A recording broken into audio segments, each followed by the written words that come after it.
The moment he stood up from the table, the entire restaurant seemed to hold its breath. No tip, not a dollar, not even loose change. Just the echo of his polished shoes on marble tiles and the cold silence he left behind. I stared at the receipt with shaking hands, my chest tightening as tears burned my eyes, until I lifted the plate to clear the table, and everything I thought I knew about my life shattered in an instant. My name is Lena, and that night I was already running on fumes. 2 double shifts back-to-back, swollen feet, and a babysitter texted me that my son had a fever again. Rent was due in 3 days.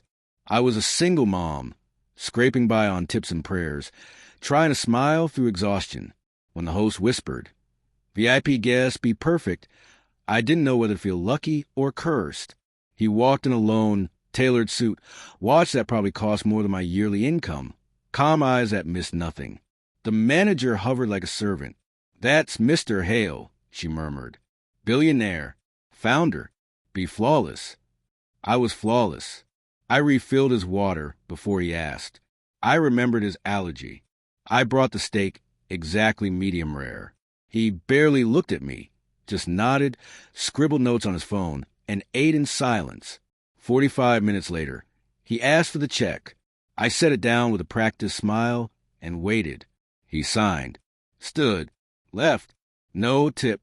I felt the sting immediately, hot, humiliating, the kind that crawls up your neck and makes you wonder what you did wrong. Around me, plates clinked, laughter rose, the world moved on. I didn't. I stood there, frozen, staring at that empty line where my hope should have been. I swallowed hard and went to clear the table. That's when my fingers brushed something taped beneath the plate, a thick envelope. My heart skipped.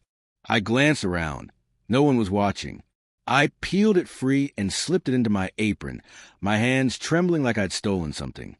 In the break room, I opened it. Inside was a handwritten note and a folded document. The note read, "If you're reading this, you passed the first test. I'm sorry for the pain. I needed to know who you were when you thought you'd been wronged." My breath caught. I unfolded the document. It was a cashier's check. The number made my knees buckle. $50,000. I slid down the wall and cried, silent, shaking sobs that scared me with their intensity.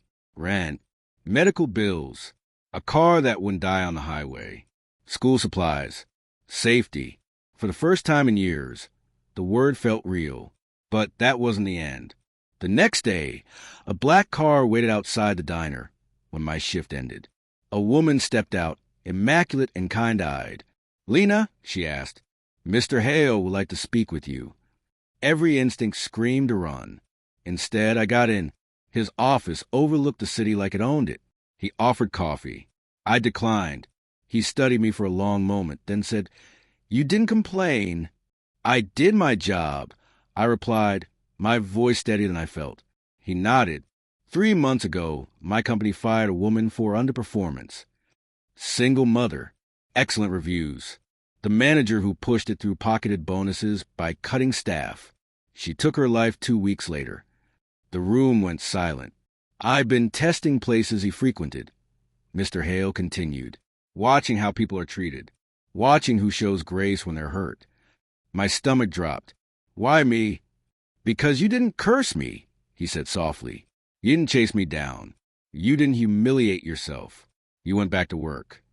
He slid another folder across the desk. "That manager works for me now. I needed someone real, someone with nothing to gain."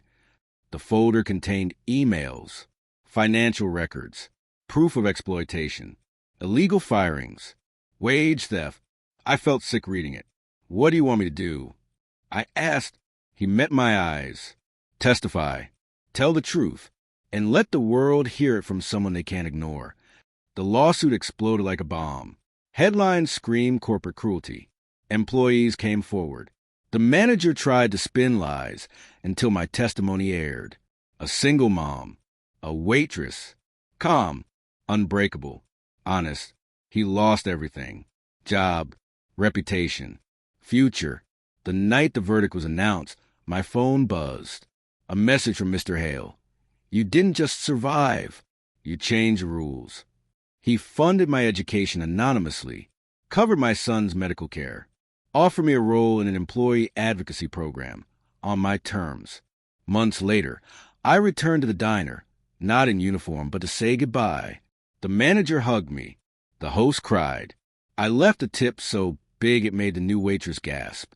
And sometimes when I think back to that empty line on the receipt, I smile because the billionaire didn't leave a tip. He left justice under a plate and gave a single mom the power to take revenge the right way.